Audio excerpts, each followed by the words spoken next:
of the cancellation of Buzz Lightyear say that Kazakh cinema has three main topics: the life of Kazakh abroad, the marriage of a great aged fool, and of course the image of a killing. Today we will consider the last topic that concerns the femme community of Kazakhstan, and we will understand how dangerous it is to use humor in matters of discrimination against women. Many feminist film critics such as Laura Mulvey have pointed to the male gaze that dominates classic Hollywood filmmaking. Through the use of various cinematic techniques, such as reverse film, viewers are joined to the point of view of the male protagonist. It is interesting that women act as an object for pleasure rather than an individual character. And what's more interesting, a woman in Kazakh movies is not always a sexy and attractive object, but represents a humble, quiet and soft person. This is another reflection of the male gaze, but in the context of Kazakh culture. Let us consider this idea on the example of a very popular movie called Kelinka Sabina.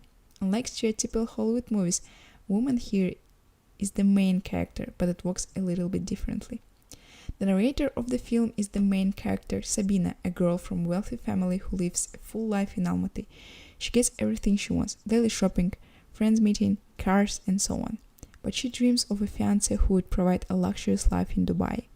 One Friday night in a restaurant, she meets a man posing as an Arab sheikh who proposes on their first date. Despite the fact that her future fiancé promised to fly with her to Dubai that night, suddenly Sabina wakes up in the village of Zhigure in South Kazakhstan. Sabina realizes that she was kidnapped in order to marry, and future relatives already celebrate the arrival of the kitten in their house and prepare for the wedding. The following scenes of the film show Sabina multiple attempts to escape to Almaty, but then Sabina surrenders and accepts the will of the fiancé and his parents. Over time, a relationship between Sabina and her new family gets better, and she gets used to her new life. Basically, this is a story of a kidnapped girl who tries to escape but returns by her own will to a husband and a new family who kidnapped her. Sabina presents us with a pride kidnapping as a Kazakh tradition, but normalizes it through the prism of humor. Actually, the script is reminding us of a kidnapping horror film, but the comedic visualization turns into a funny and hilarious story. The film is presented as a joke that does not reveal the real problem and does not consider the bride's criminal case as a true crime. It would be logical to ask why we talk about domestic violence when the film is about alyp kashu, bride stealing tradition. In fact, these two phenomena have much more in common than we might think. Alyp kashu in many cases means not only restriction of the freedom of the bride, but can also means sexual harassment and domestic violence by future husband. Alyp kashu is actually the first step when the future husband demonstrates the priority of his will over the freedom of girl. First, the aggressor creates comfortable conditions for committing physical violence, because domestic violence almost never begins with beatings. It is preceded by controlling behavior like limiting social circle, controlling location, and reading personal messages. Plus, there could be psychological abuse, which can also escalate to a physical violence. Moreover, the fact that Sabina fell in love with her kidnapper is called the Stockholm syndrome in psychology.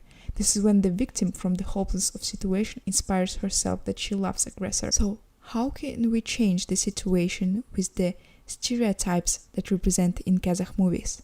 The theory of feminist cinema of the last 20 years has been strongly influenced by the general transformation in the field of aesthetic proposed by psychoanalytic French feminism.